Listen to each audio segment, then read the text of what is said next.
Health Nuts, episode 34. You're listening to Health Nuts with Dr. Chris Carr. Making lifestyle changes is hard for many people, and not knowing what to do or how to do it makes the task all the more daunting. Here at Health Nuts, we focus on helping you live a fuller life by discussing everyday health issues and exploring breakthrough solutions on how to overcome them.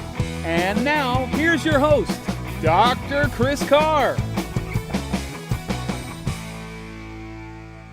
Welcome back to another episode of Health Nuts. I'm your host, Dr. Chris Carr, and I'm so privileged to have on a great speaker today, and that is one Ola Obasi. She is the owner of Well of Indigenous Wisdom, and she's been working in the wellness field for over 15 years. She received her Master's of Science from Maryland Institute of Integrative Health and is currently enrolled in a PhD program focusing on integrative medicine and functional nutrition. She is a yoga and a dance instructor, medical herbalist, nutritionist, and birth doula. She presently coordinates Herbalists Without Borders International on the island of Puerto Rico, and she founded Well of Indigenous Wisdom School, a 3-year program immersed in herbal medicine and the healing arts. She is also the mother of 3 teens, which might be one of her best accomplishments. So with that being said, Ola, welcome to the podcast, coming from sunny Puerto Rico. Yes, thank you so much, Dr. Carr. Nice to be here. Nice to be with you today. So I'm blessed to hear your experience, because you have a great story to tell, and just the trials and tribulations that you've been through. So I'm looking forward to hearing a lot more about you. With that being said, so for the audience who doesn't know you, tell us a little more about yourself. Well, wow. I feel like I've already lived a very full life and so much more to live. So as you said, one of my best accomplishments is being a mother. So I'm really thankful and grateful for that, especially today being International Women's Day. I have to shout out to all mothers and women out there, however you mother, whether you birthed your children or you surrogated or adopted, and all men who stand in as mothers as well, and nurture their families and their children. I am a medicine woman. Medicine woman is a woman who works with healing modalities. I use herbal medicine. I use the healing arts and concepts to work with people. I consider myself an earth keeper speaker. I like to speak on behalf of the earth, our earth planet.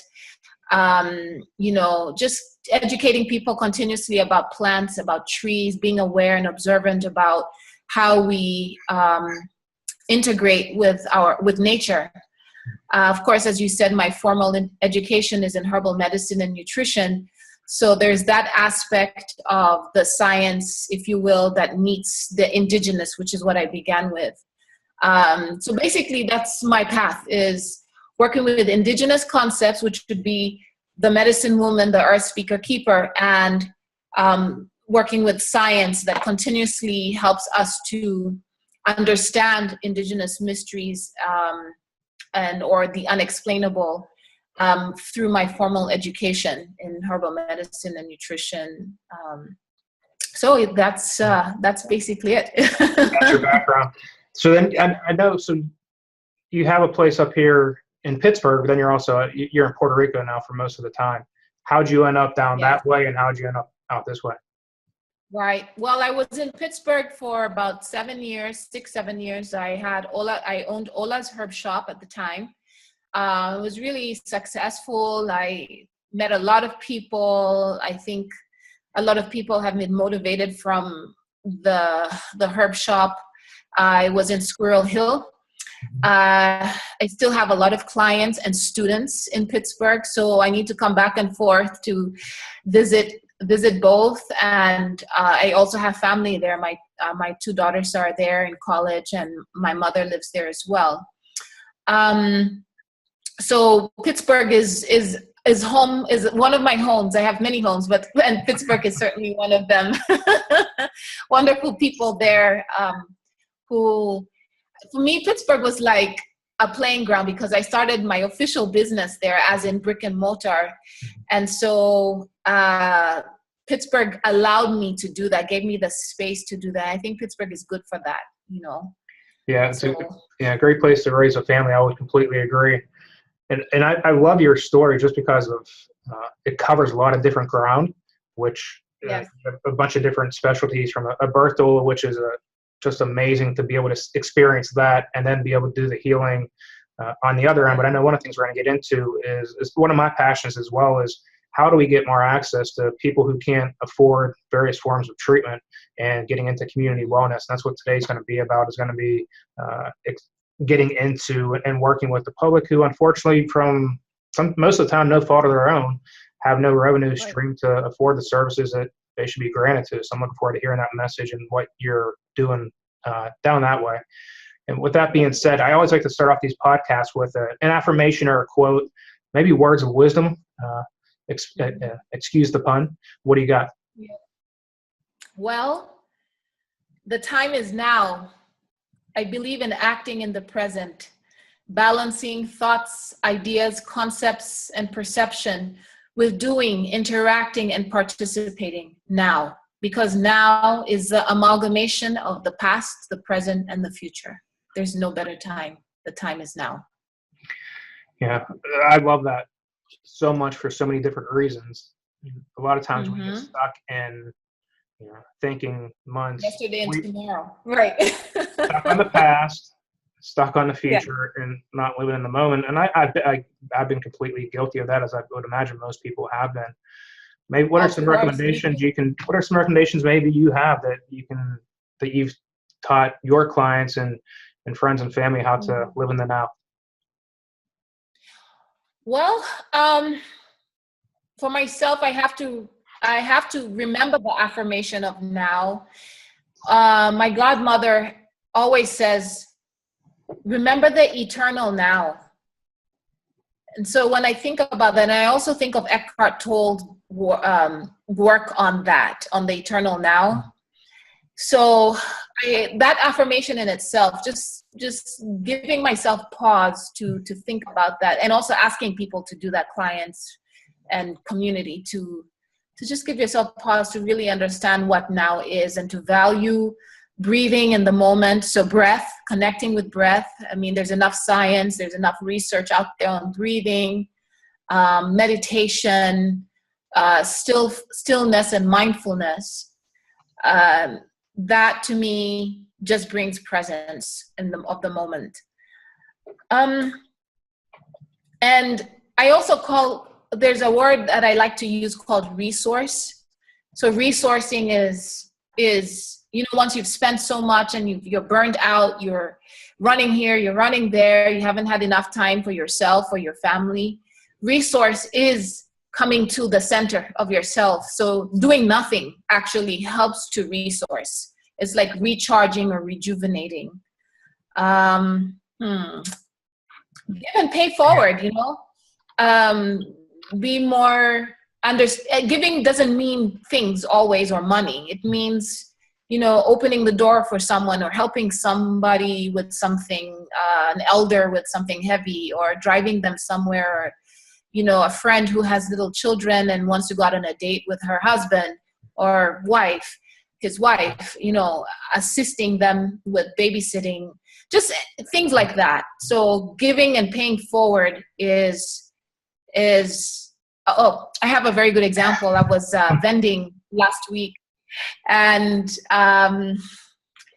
let's see, the person didn't have all the money that I had asked. I think I had asked for $20. They had $18, so $2.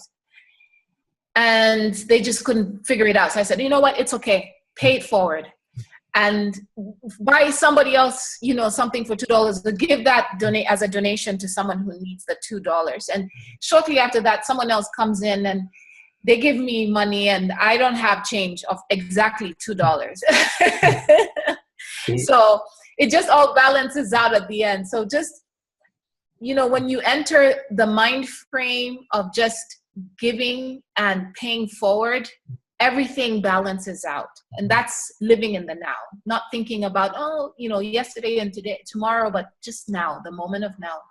And one of the other things that is very practical that your listeners would of course, relate to is planting a garden and eating and using the herbal medicine from that which you plant. So connecting with the earth, getting your hands dirty, getting your feet dirty and grounded. There's a lot of power to that, and that's a good segue getting into our primary topic today, which would be the medical herbal medicine, what it entails, and then how we can work on getting it to the masses. So for those who may not understand the overall realm of what herbal medicine is, can you give us a little more of a definition of it? Yeah, well, it's so well-rounded, right? And it just even depends on who you're speaking to. I mean, I know herbalists. I mean, you've got even in the timeline of herbal medicine from all of our ancestors who've definitely picked things from bushes when, in a hunter-gatherer, nomadic or village setting, wherever you are from in the world, and having that mother of the village or the medicine people lineage of that community who know those medicines.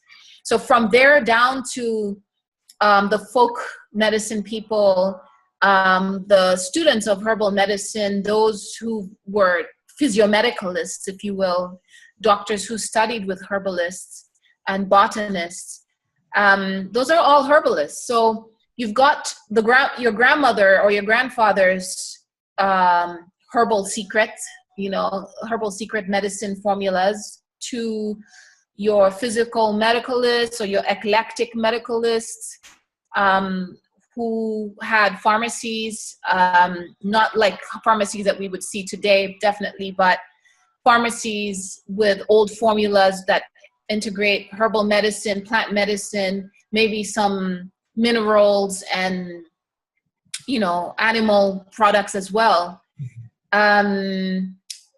So herbalism is vast. It would be hard for me to define it only uniquely as how I practice herbal medicine.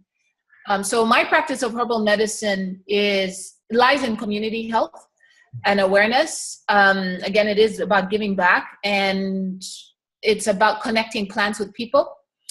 I believe plants are in abundance for us to use as a means of community medicine. That's why they remind me of community so much, because they're there, they're available, they're everywhere, and some grow abundantly more than others. Herbalism for me has many realms to it. My practice is in listening and observing. There is some, what I would call counsel. Mm-hmm. I wouldn't call it psychology necessarily, but there's that thin line of having a discussion with a client, and there's an exchange of emotions and even what people would call mental health issues like depression and anxiety and nervousness that herbal medicine can certainly serve. So there is that aspect of herbalism as a consultant, as a consultant working with the psyche. And then there is spirit. And again, that I cannot define that for everyone, but for me, spirit is, sometimes I'm working with a client and there's some phenomena that I cannot find in a textbook and I cannot explain scientifically. But I just have this intuitive feeling, and I see a plant in my mind. I use that plant to help with this person, to bridge this person together with the plant. And oftentimes it's a miracle. And that's all phenomena, from the consultation to the healing process, and the result, and has no need to even be explained, just the phenomena. So for me, that's very spiritual, a very spiritual experience. And of course, there is the topical. So there's the self-care part of herbalism, aromatherapy or salves or,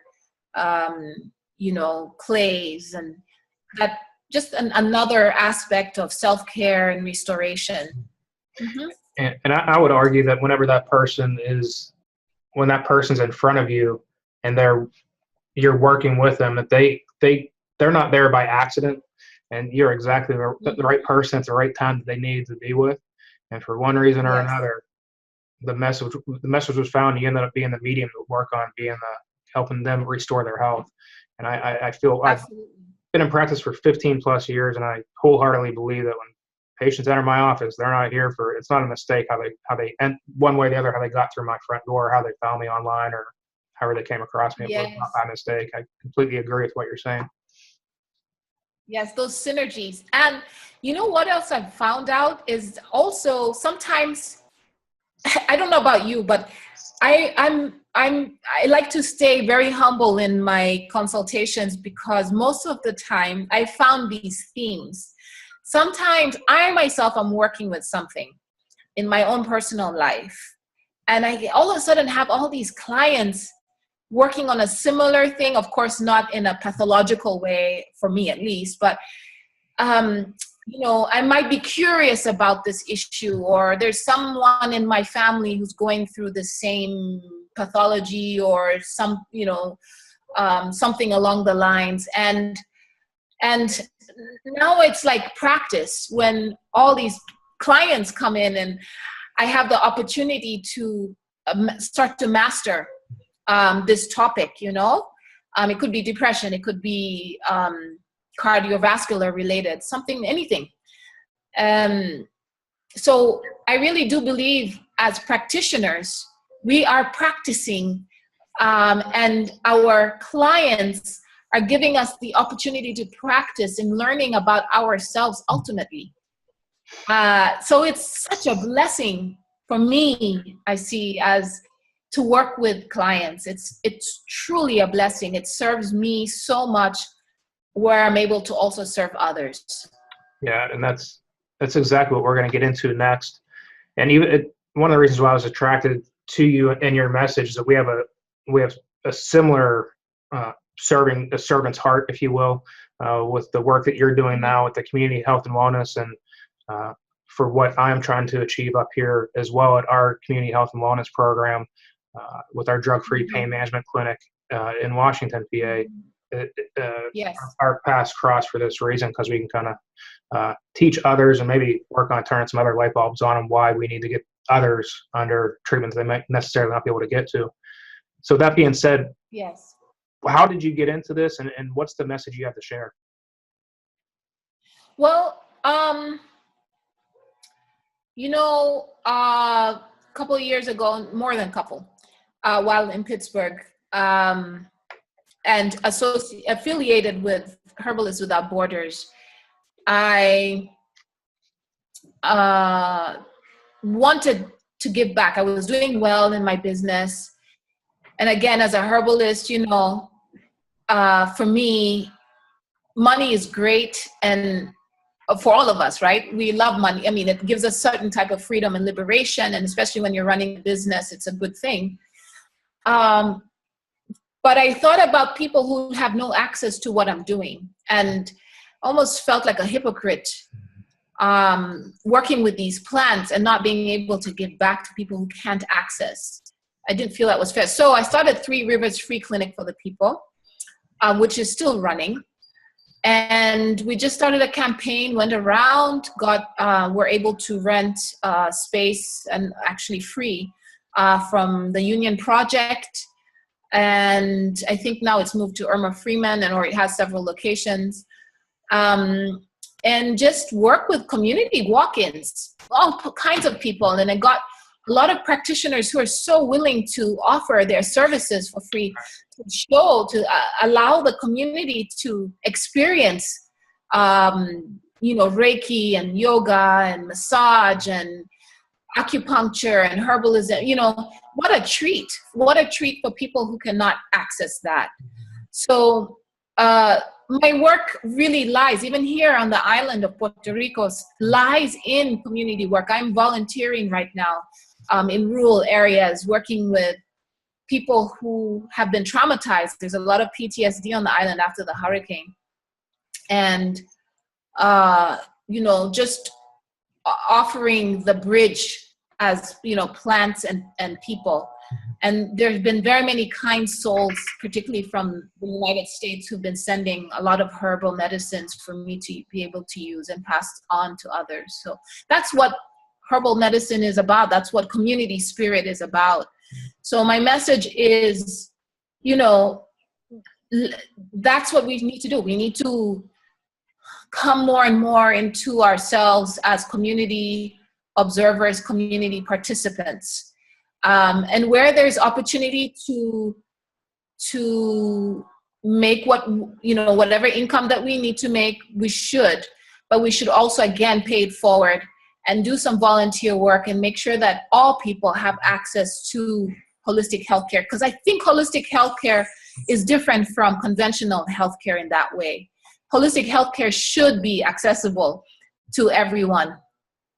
Yeah, the overhead, a lot of times there's not not the huge overhead that hospitals come with, and obviously the drugs that they manufacture. We can, a whole other podcast would be the amount of money they make off these drugs that cost pennies on the dollar to make, but they sell for thousands to make people not be able to afford it. So then they get generic drugs that are a tenth of as potent and work a tenth as much, but they cost something they can afford. And I see that with what I do at the city mission and the care that these, people have fallen on tough times for, from veterans that have gone through PTSD to females who've gone through domestic violence to the guys who got addicted to painkillers and went into street drugs. A lot of times, I've never met anyone who said, "Hey, I bet you were really wanting to get addicted to heroin," and it's just not the case. And that lend that lending hand to them and offer them hope and healing through what we do. It's just an awesome message. I feel wholeheartedly, and I follow what you're saying because I'm doing it myself. And the thing about this, about it, Dr. Carr, is that we wellness practitioners, and I'm really being deliberate with the word wellness, right? We generally have a personality that wants to offer our lending hand. I mean, we generally, if we're full-heartedly in this work, compassion is really in order. And we find ways to actually want to see results. We want to work with greater healing outcomes, wellness outcomes. We're not working with just take this drug for this and come back and keep taking this drug and, oh, you have this side effect, okay, take another drug. And it's just this game that's never ending, a samsara. But we want to actually work with healing people. And I feel that the system is broken. Conventional medicine system, it has its offering, particularly what I call its emergency offering. I call it military medicine. But as far as community health, I feel that it does not serve. I believe that all the modalities of holistic health and wellness serve far more superior, and I've seen far better results and outcomes in my own practice and the practice with my colleagues in holistic health. Yeah, I completely agree with it. We have the best emergency resources in the land, especially here in the U.S. If you're major traumas, there's another place I'd rather be. But health and wellness, they're close to being clueless on how to treat it. And you're right, they get stuck in the cycle of take this drug, and now you're taking another drug to counteract the effects of the drug that you just started taking, and then it's just a nasty cycle that sometimes you can't find your way out of. But unfortunately, through the systems, that's all they have. A lot of people have access to is that model. Yes. When I teach my classes in the history of herbal medicine, I make sure that my students learn about the Flexner report. I don't know if you've heard of the Flexner report, but the Flexner report is how this system has risen up to become the monster that it is, this conventional medical system. Very, very recently, 1908, something like that, early 1900s. Of course, then we have these world wars coming up. And the Flexner report written by a non-physician, a person without a science or medical background, hired by certain authorities that be who have interest in capitalism, modify the whole medical system. Because once upon a time, particularly I'm speaking of American medicine, there was integration in hospitals, and doctors were learning homeopathy and herbal medicine and nutrition and, integrating these modalities. This was mainstream.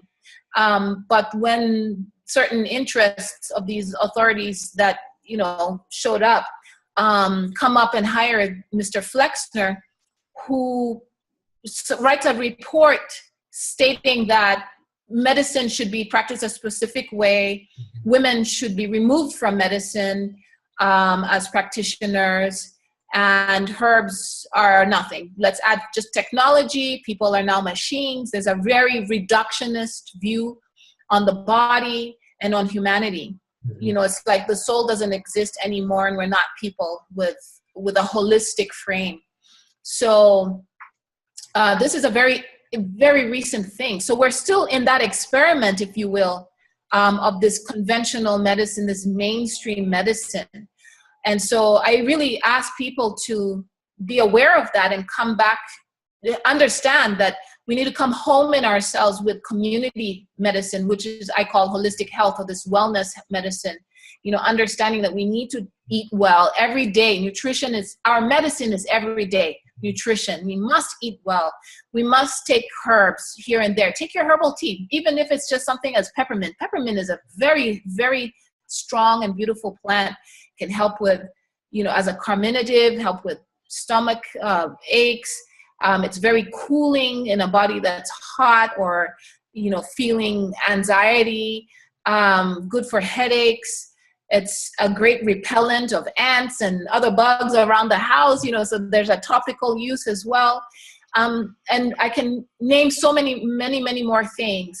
So all we need to do, and peppermint, something like peppermint is so easy, or mint families is so easy to grow. They are basically weedy. Once you plant one, it just spreads. So it's so easy to access, and it has so many benefits. That we don't need to poison ourselves with toxic things that are still in our experimental, realm of in medicine, And that's what we have. So unfortunately, that's what we have the most access to is those things that can kill us. Of course. And part of the Flexner, that campaign during that time period was, herbs are not good. Burn those, or don't bother connecting with plants and the plant world. That's witchery, or that's whatever, label you put on it to keep people away and fear-based, away from that. Or hocus pocus, or it, like homeopathy is a lie. I mean, there's another word that they use, I can't remember, like hoax medicine or something along those lines. It's very interesting because it goes into various barriers, or it crosses various barriers of what health really comes from, and what we're touching on with various stressors we come across, whether it's a physical stress or an emotional stress or a chemical stress you come on. Most people will end up taking one of those medications to treat those issues. So I love everything you share, just so congruent with everything that I'm working on as well. Before I let you go, I want to just throw some questions at you, if that's okay. Absolutely. Best advice you ever got, what was it? I'm sorry? Best advice ever. What's your best advice you ever received, and do you remember what that was? Wow, I've received so much good advice. Oh, don't do this to me.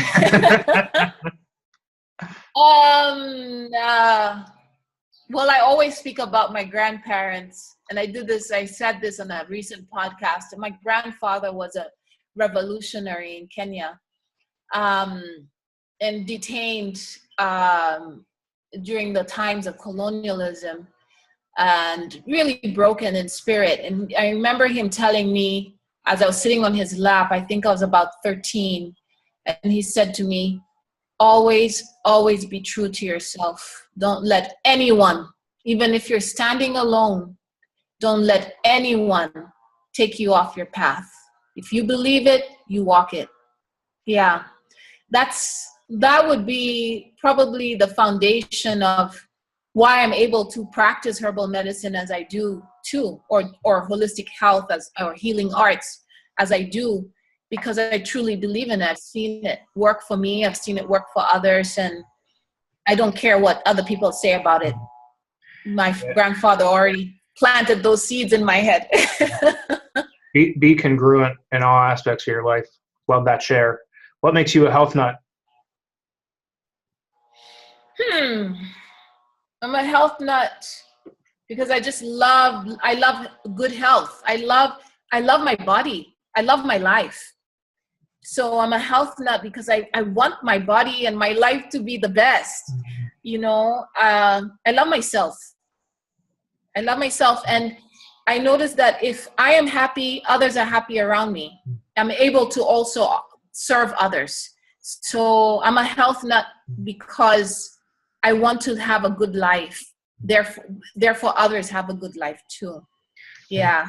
I like my body to feel flexible and not feel like I'm debilitated, and I love good food. I love good tasting food, good organic food, fresh food, vegetables. Yeah. Juicy. It's that law of attraction. People are attracted to those that are more on the positive end of things and not so much of those who are on the negative. Yes, and I'm a health nut because in that vein, I don't want to be a hypocrite to what I say. As I practice holistic health, I am a first practice on myself.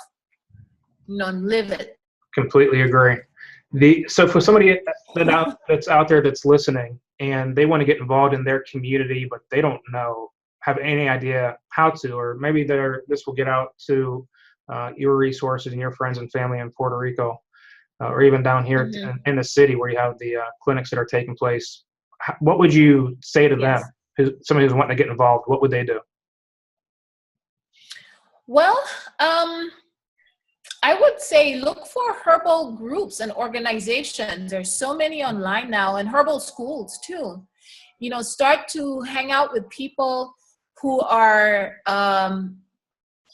thinking this way, attend meetings, apply, their courses online, get into the groove, go buy a book from Barnes and Noble about herbal medicine or healing arts. But most importantly, go online. As I said, there are many conferences around the United States that could be attended, from women conferences to just herbal botanical conferences, to educate oneself. And that's ultimately it. I tell everybody that education is key. It's another thing my father taught me.